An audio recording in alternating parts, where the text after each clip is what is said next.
civil organizada esta, que se deu ao trabalho de fazer uma ocupação na Câmara, a Casa do Povo, beleza?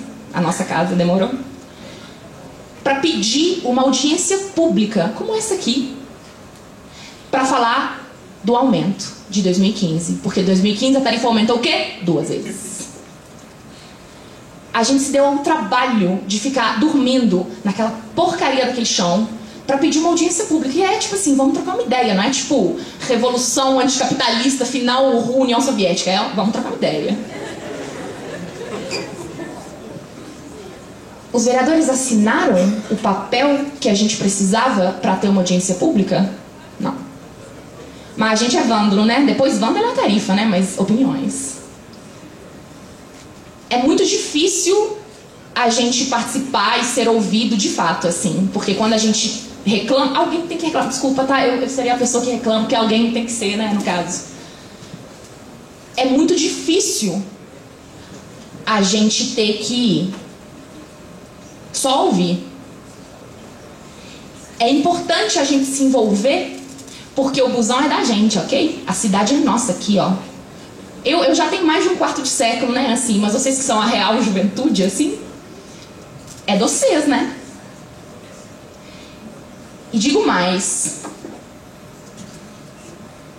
Tá começando um processo de auditoria do transporte público. Porque aí, essa é a pergunta 2, tá? A pergunta 2 é: se eu pago 4,5 na tarifa básica, para onde vai o meu dinheiro? Gente, eu já participei de umas audiências públicas assim, em que eu escutei que as melhorias que a gente gostaria de ver no transporte, elas demandariam que a tarifa aumentasse mais, porque esse dinheiro mal dá para cobrir hoje os custos que as empresas que operacionalizam o sistema de ônibus têm. Quando a gente ouve falar de redução de custos, BRT, tá, gente? Sim, o tempo de viagem diminuiu, sem dúvida. Mas e aí? Okay.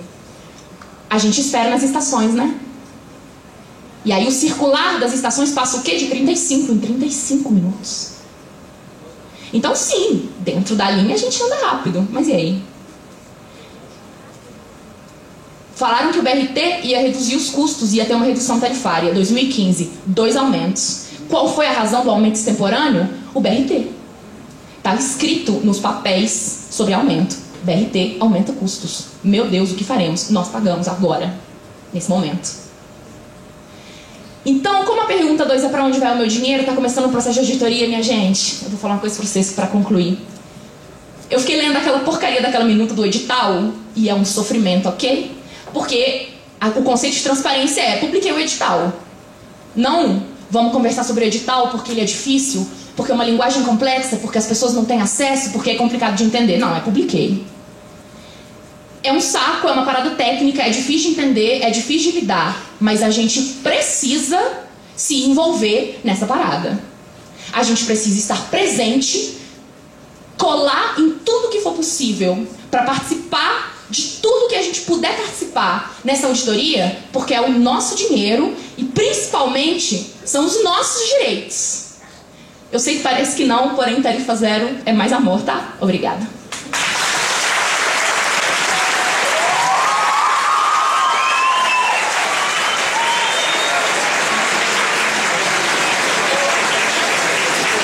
Só para concluir aqui, Ana. Só para concluir sua fala aqui, a Câmara teve uma renovação de mais de 50%. Nós, vereadores novos, estamos aqui agora. Estamos empenhados nisso, viu? Em fazer a mudança, tá? O veterano como o Gilson também aqui, que encabe isso aí, tá? E eu vou passar a palavra para concluir. Antes de escutar vocês aí, vou passar a palavra para o professor de arquitetura da UFMG, Roberto André.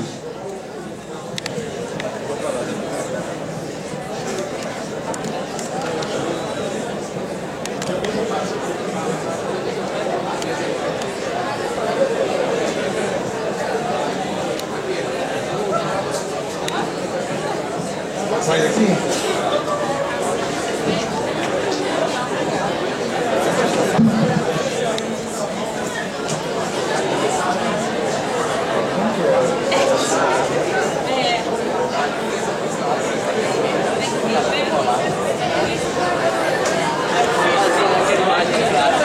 Vamos puxar o vegetariano. Vai ser Eu?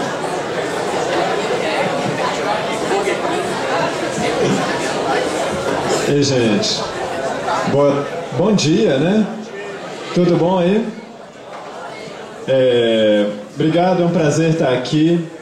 Parabenizar os vereadores, Comissão de Transporte, que fazem esse encontro. É muito importante, muito bacana essa conciliação de uma audiência pública com um sábado letivo.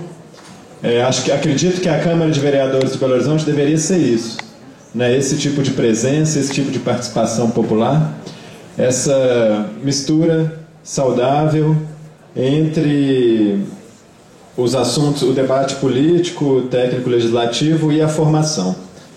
Também fiquei muito bem impressionado com a apresentação inicial do professor Adelso. Acredito que quem tem professor de física, sim. Fiquei muito feliz de ver que a gente pode ter um debate de mobilidade dentro da aula de física com essa qualidade. 15 minutinhos aqui, eu tenho essa aula preparada, é um pouquinho corrida. Essa é uma imagem da década de, na verdade, original, acho que é 2001, em que no mesmo espaço, na mesma rua, você tem 50 pessoas se deslocando, 50 pessoas de carro, 50 pessoas a pé, de ônibus e 50 pessoas de bicicleta. Né? As 50 pessoas de carro, elas preenchem todo o espaço da rua. As 50 pessoas de ônibus, elas estão ali, elas cabem naquele ônibus e todo o espaço da rua fica disponível. E as 50 pessoas de bicicleta ocupam um espaço um pouquinho maior, mas como vocês sabem muito bem, não emitem gás carbônico, não aquecem o entorno delas, não atropelam as outras pessoas também com riscos fatais. Esse é um estudo feito pela Folha de São Paulo, no horário de pico em São Paulo. 78%, imagina aqueles engarrafamentos de São Paulo, 78% do espaço das ruas está ocupado pelos veículos, automóveis particulares. No entanto, esses veículos eles estão transportando ali apenas 1/3 das pessoas. Quer dizer, eles estão ocupando 3/4 dos espaços mais e estão transportando apenas 1/3 das pessoas, porque cada carro tem em média 1,4 pessoas por veículo. No entanto, os ônibus ali, que estão transportando 2/3 das pessoas, eles ocupam apenas 6% do espaço das ruas. Então, qualquer solução para o problema de trânsito, ela passa muito menos por esses tecnicismos de siglas, BRTs, VLTs, não sei o que e tal, que é importante debater, mas ela passa por um princípio muito mais básico. É completamente irracional o modo prioritário que é priorizado pelas políticas públicas hoje, que é o automóvel individual. No entanto, essa foi a tônica nos últimos anos. Aí, somente de 93 a 2001, Belo Horizonte saiu de uma população de 2 milhões de habitantes com 500 mil veículos, quer dizer, um veículo para cada 4 habitantes, para uma população de 2,3, 2,4 milhões de habitantes, para 1,4 milhões de veículos. Né? Cresceu quase 3 vezes o número de veículos e a população cresceu 20%. O que a gente chega, no fim das contas, é uma situação como essa. Né? Esse é um trabalho de um artista argentino que ele fez esse trabalho justamente quando ele chega em São Paulo na década de 70. É o Leon Ferrari. E o que ele faz é pensar esse progresso que gira em círculos. Né? São Paulo na década de 70, imaginem assim, o Paulo Maluf era prefeito, biônico, né? Fazendo aquele monte de viaduto, minhocão, aquele tanto de coisa e tal. E o que o Leon Ferrari chega e desenha isso, quer dizer, é um viaduto que vai indo, que no fim volta, que forma um grande engarrafamento. Essa São Paulo parece a Belo Horizonte do Márcio Lacerda, né? Fazendo uma série de viadutos na Antônio Carlos, na Cristiano Machado, que não vão levar ninguém a lugar nenhum, que levam sempre a esse mesmo cenário aí. No entanto, os carros eles geram, como o professor colocou aqui, custos muito grandes. Assim, a cidade de Florença, na Itália, passou por várias guerras, mas o que mais destruiu o patrimônio histórico de Florença foi automóvel. Foi poluição por enxofre, gás carbônico e outros gases que corroem os edifícios e os monumentos históricos. Um cálculo feito por um estudo na Universidade de Delft, esse aí, mostra para cada cidade na Europa, no caso, qual que é o custo por cada automóvel, o custo externo. O custo externo considera acidentes, problemas de saúde, vidas perdidas, poluição do ar, poluição, essas questões de automóveis e tempo perdido das pessoas. Os custos chegam a 2 mil euros por ano por automóvel gerado. No entanto, o que eles pagam de taxa é muito menos que isso. Então a gente tem uma série de custos que está externalizado para a sociedade toda e para um benefício que é de uma parte pequena. Em Belo Horizonte é 1/3 das viagens que são feitas com automóveis particulares. E Belo Horizonte, na outra ponta está o transporte coletivo. Belo Horizonte já teve umas passagens de ônibus mais baratas do Brasil. Eu estava ali contando para o Gilson, a Belo Horizonte fez a primeira licitação de transporte público do Brasil na década de 90 e o preço da passagem de ônibus, eu lembro dessa época. Inclusive eu tenho uma coisa para contar para vocês. Nessa época aí, eu tinha a idade talvez de algum de vocês, e hoje eu estou aqui falando, né, como professor da universidade e tal.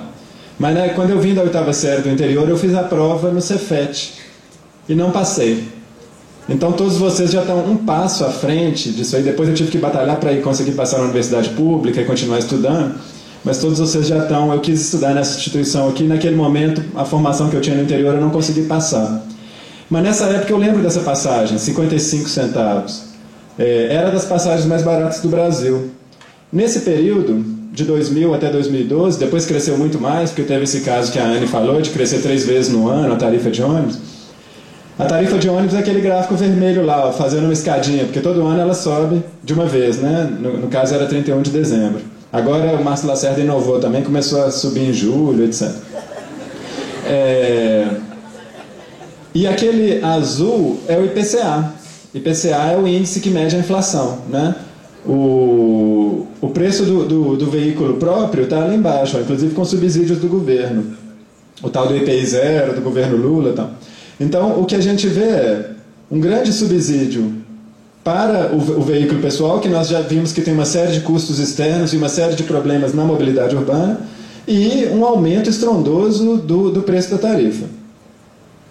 De modo que Belo Horizonte tem hoje uma das tarifas mais altas do mundo. Isso comparando com uma série de cidades grandes, porque quando você mede o preço da tarifa, você não pode falar assim, aqui é R$4, em Nova York é $1. Como o dólar é 3... Não é esse o cálculo. Você tem que olhar o cálculo em relação ao poder de compra da população. Né? A gente não tem dólar aqui, a gente recebe em real, recebe os salários em reais.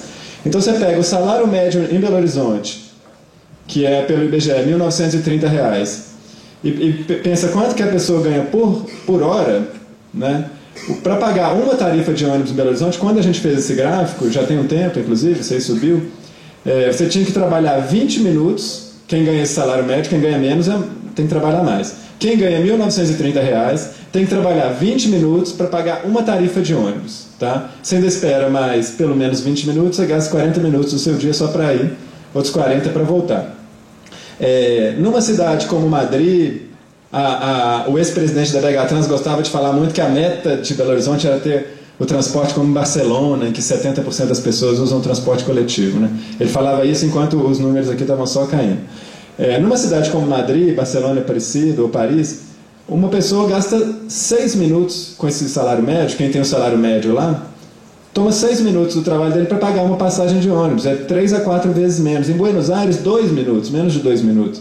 Quer dizer, para o poder de compra daquela pessoa faz muita diferença. E ela pode usar muito mais o ônibus, de modo que você tira carros das ruas e traz mais receita para o sistema do ônibus. Esse gráfico aqui, a Anne explicou ele antes, ele é o gráfico do círculo vicioso da tarifa. O que acontece? O incentivo ao transporte individual faz com que reduza a demanda e a receita do sistema de ônibus, né? Menos gente usando ônibus. Isso faz com que gere um desequilíbrio, então tem os famosos aumentos da tarifa, que a gente viu as grandes confusões em torno dele, ou que tem a redução da qualidade, que a gente também tem visto. Não sei se vocês têm acompanhado o meu ônibus, por exemplo, ele passa cada vez menos. A gente tem reduzido os horários desses ônibus. E isso faz com que, mais uma vez, se incentive o transporte individual, porque os passageiros vão embora. Eu não quero usar um ônibus que é caro e ruim. Né? O resultado é congestionamento, poluição, acidentes, etc. E aí, quando a gente olha os sistemas de transporte que a gente admira mundo afora, eles funcionam com subsídio da tarifa. O que é isso, subsídio? Quer dizer que quando você paga €1 no metrô de Paris... cadê Paris ali? Paris está na ponta de cá. Somente 40%, quer dizer, esse €1 ele significa 40% do que é preciso para aquele metrô. Tem mais €2,50, mais €1,50, que é subsídio público ou outra fonte de receita, com publicidade, no caso de Paris.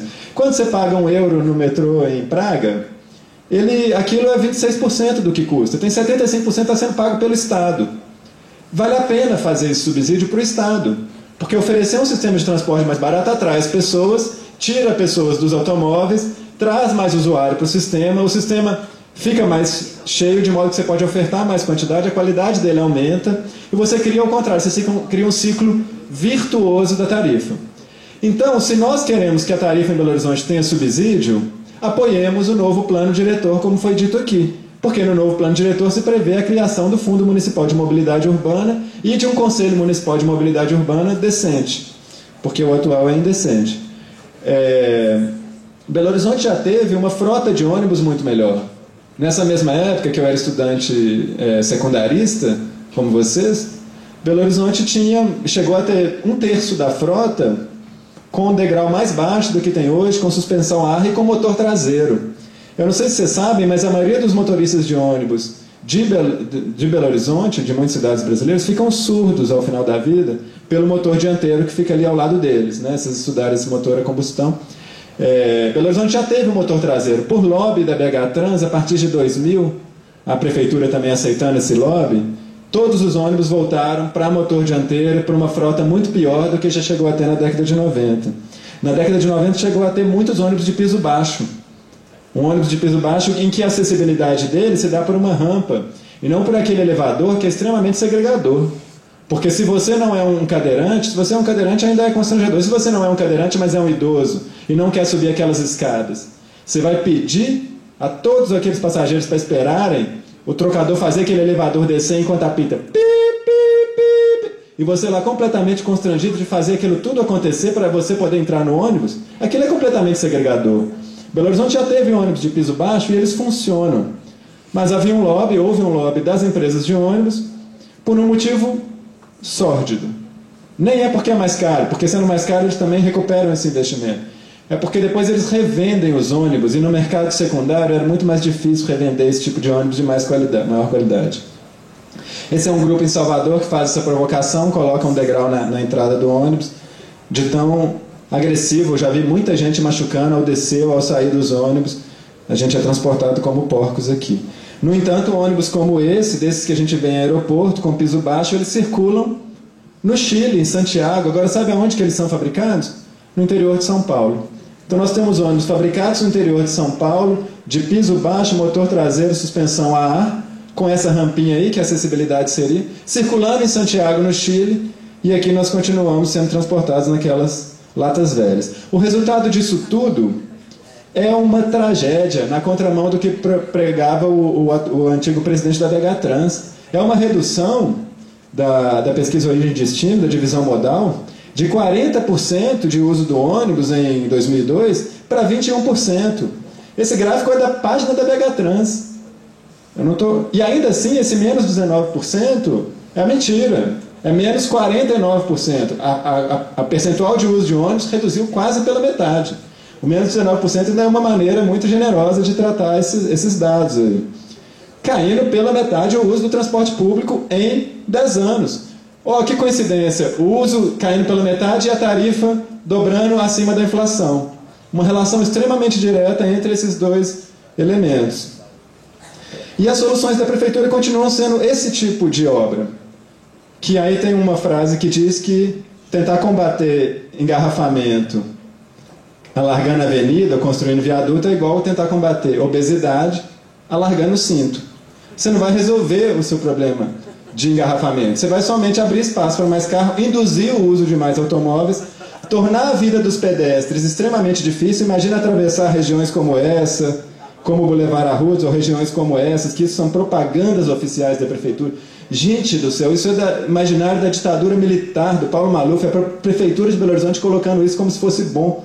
Imagina se você mora do lado de lá e tem que vir na padaria do lado de cá. Como que você vai fazer isso? Nós que somos pedestres, que andamos na cidade. Além disso, a gente tem um grande problema de poluição do ar. Né? A poluição do ar somente em São Paulo mata mais de 6 mil pessoas por ano, 7 mil pessoas por ano, devido ao excesso de poluição do ar gerado por automóveis. Então, problemas graves de saúde pública mesmo gerados. Isso é uma história interessante que em Paris, quando estava com um grave problema de poluição do ar, qual foi a solução da prefeitura para fazer esse antes e depois? Né? Na verdade, estava tudo assim, o nível de poluição do ar, e foi para lá. Foram 4 dias de tarifa zero. 4 dias de metrô, ônibus, bicicleta pública gratuita, fez com que reduzisse as emissões de carbono enormemente e você tivesse aquele outro cenário. Eu estou passando um pouquinho do tempo aqui. Posso passar 2 minutinhos? Tem uma história bonita de contar aqui, que é essa. Esse aqui em Seul, havia esse viaduto sobre o rio principal de Seul chama Changcheng, tem um nome difícil de falar. Mas passava esse viaduto, passavam 65 mil carros por dia, por sentido, embaixo, tal, essa confusão, o centro da cidade todo degradado. E aí, em 2002, o novo prefeito de Seul decidiu colocar como projeto, na campanha, reabrir o rio, e ganhou as eleições e fizeram as obras em 2004. Então, tudo isso antes da Prefeitura de Belo Horizonte e o Governo do Estado começarem a fazer o Boulevard Arrudas, tampando o principal rio de Belo Horizonte, cobrindo para fazer algo que Seul tinha feito na década de 50, eles recuperaram o rio lá. E fizeram isso. É um rio parecido com o Arrudas, no centro da cidade, um ribeirão pequeno, que já tem uma caixa estabelecida, que não dá para naturalizar mais, mas que pode ser um bem cultural precioso das pessoas, no lugar onde hoje está motor, enxofre, gás carbônico, engarrafamento, etc., onde antes estava, né? E o que é muito interessante desse experimento é que a velocidade média do trânsito em Seul não piora, apesar de você tirar aquele veículo aquele estrutura enorme que passava aquele tanto de carro. Ela piora um pouco nos anos das obras, 2003, 2004, 2005. Em 2008 ela já é maior do que era na véspera da obra, em 2002. Porque não é solução para trânsito nenhum você induzir demanda, você estimular o uso de automóveis, aumentar essas pistas. Isso só vai criando uma piora de longo prazo. A história de São Paulo é essa, é só indução de demanda e a coisa só piorou. A solução é o contrário, é reduzir a oferta para o transporte individual motorizado e ir criando as ofertas para o transporte público, para a ciclovia, para a caminhada, que sejam melhores. Isso surte muito mais efeito. Esse exemplo aqui mostra claramente. E aí, para terminar, eu acho que é legal a gente olhar para aquela imagem que a gente viu e tentar imaginar se a gente substituísse cada 50 carros por um ônibus. Olha o espaço que a gente teria nessa cidade aí, que hoje está completamente congestionado, o que a gente podia fazer nela? A gente poderia colocar ciclistas, colocar praças, árvores, campos de futebol, parques, escolas, bibliotecas públicas, hospitais. É isso aí, obrigado.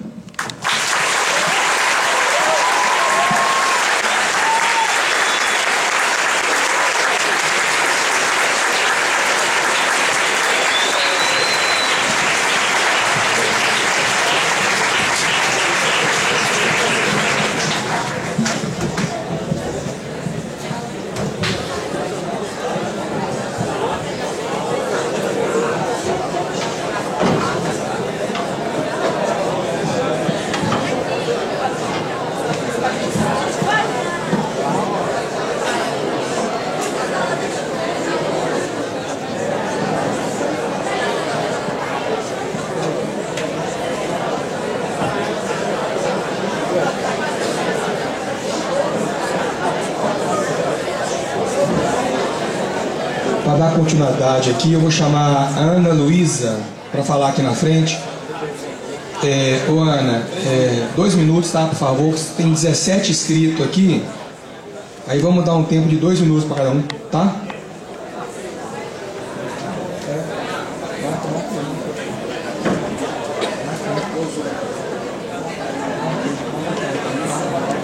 Vereador, eu queria só fazer a proposta de ser 3. Porque 2 minutos é muito pouco. Pede os alunos para tentar ser breve. Vamos. Porque queremos ouvir os alunos. Né? Pode ser. E aí, já que eu pedi a palavra, eu cometi um pequeno deslize que eu quero corrigir. É que eu saudei a presença dos estudantes, mas esqueci de agradecer também e desejar boas-vindas aos colegas professores, comunidade escolar do Cefet. E tem gente que é da cidade que está presente aqui também. Então, eu desejar boas-vindas também, não apenas aos estudantes, mas a todos os presentes. Tá? Obrigado.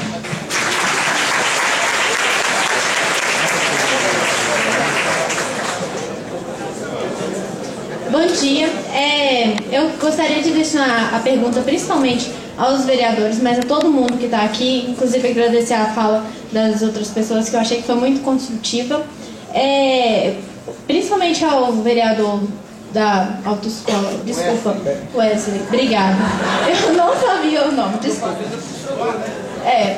Autoescola. Eu estava pensando durante a